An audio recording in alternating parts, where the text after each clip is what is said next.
Shut up and move on. That's what they're telling you, the Democrats, the media, the establishment. Shut up and move on. It's time for unity. Oh, is it? Is it really?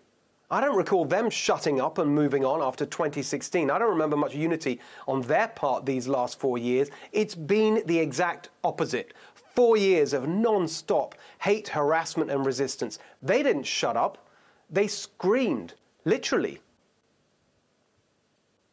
This was Yoko Ono's message as a response to Donald Trump.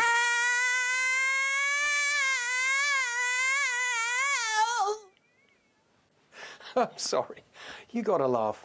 Until 2016, I thought Primal Scream was a band that made one of my favorite albums, but suddenly Primal Scream was the left's reaction to Trump. Obama's top aide, David Axelrod, called the whole election a Primal Scream.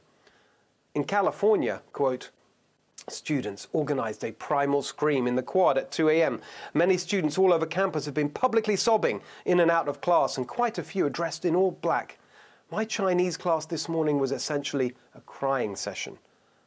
At Yale, an election primal scream organized by the freshman outdoor orientation leaders took place outside Sterling Memorial Library. The scream offered students a chance to come together, process the shock of the moment. Nobody told them to shut up and move on. In fact, our ridiculous establishment leaders indulged all this nonsense.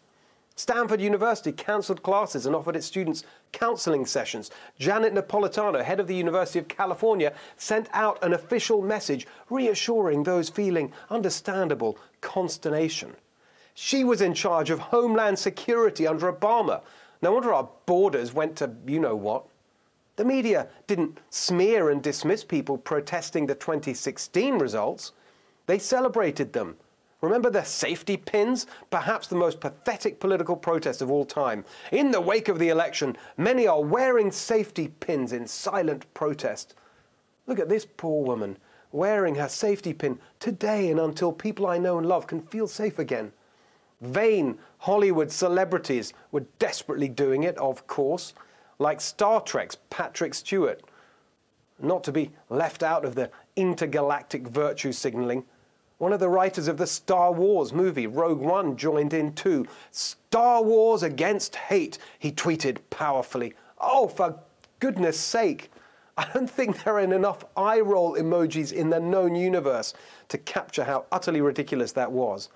And after all the screaming and crying and counselling and safety pins, the Democrats didn't move on. They never accepted the election outcome.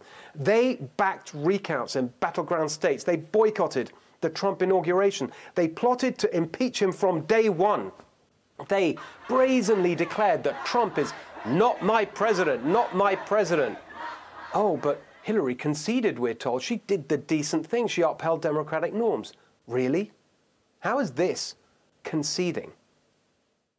Trump knows he's an illegitimate president. How does making one 20-minute speech the day after the election erase 4 years of insisting that she was the rightful winner? And it wasn't just Hillary. Here's Jimmy Carter, Jerry Nadler, the preposterous Ted Lieu. He lost the election, and he was put into office because the Russians interfered on his behalf. The president-elect, although legally elected, is not legitimate. I've created an illegitimacy clock. It's on my website. If you look at it, it tells you how many days and hours Donald Trump has been illegitimate as president.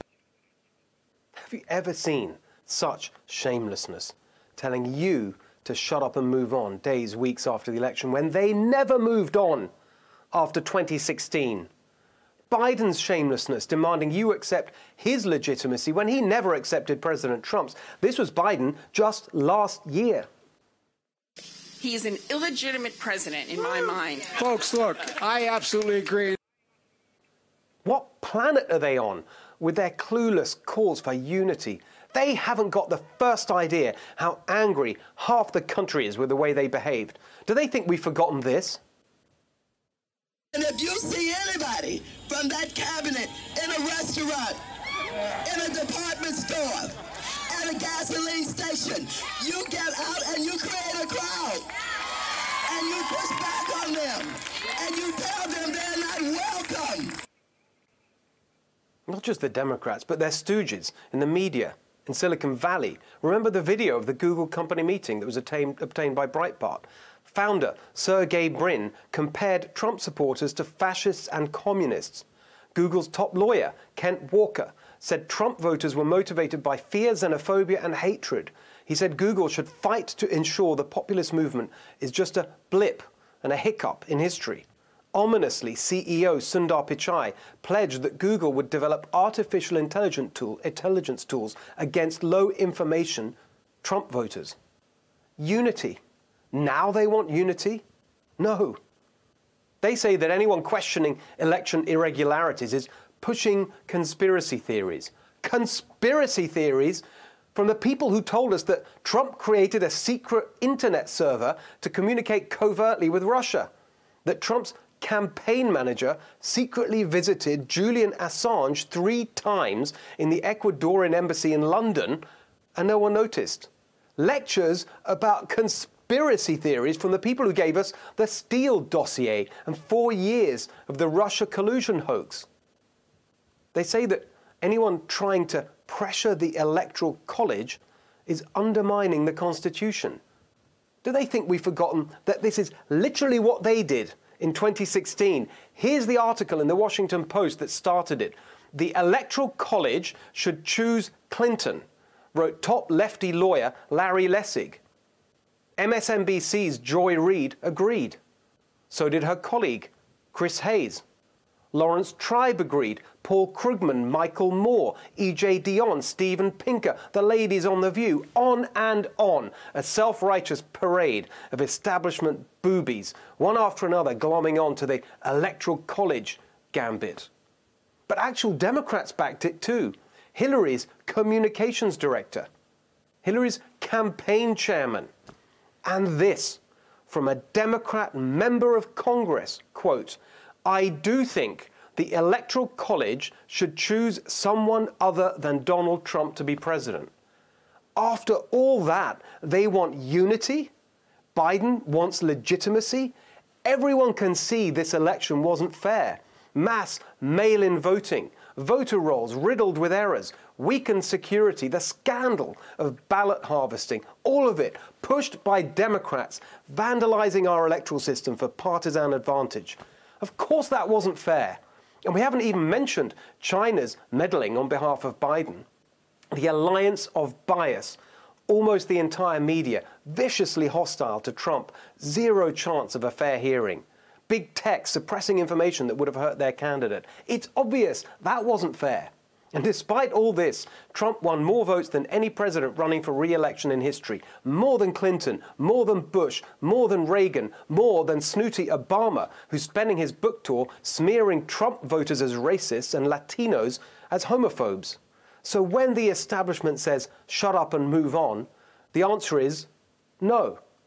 Of course, we will always support policies that advance the cause of positive populism, pro-worker, pro-family, pro-community, and pro-America, wherever they come from.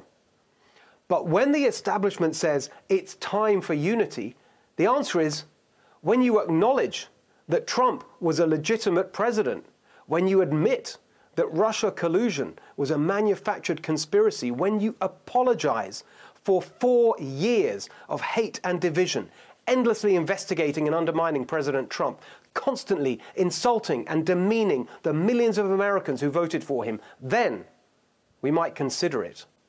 Until you do those things, it will be resistance, all the way, every day.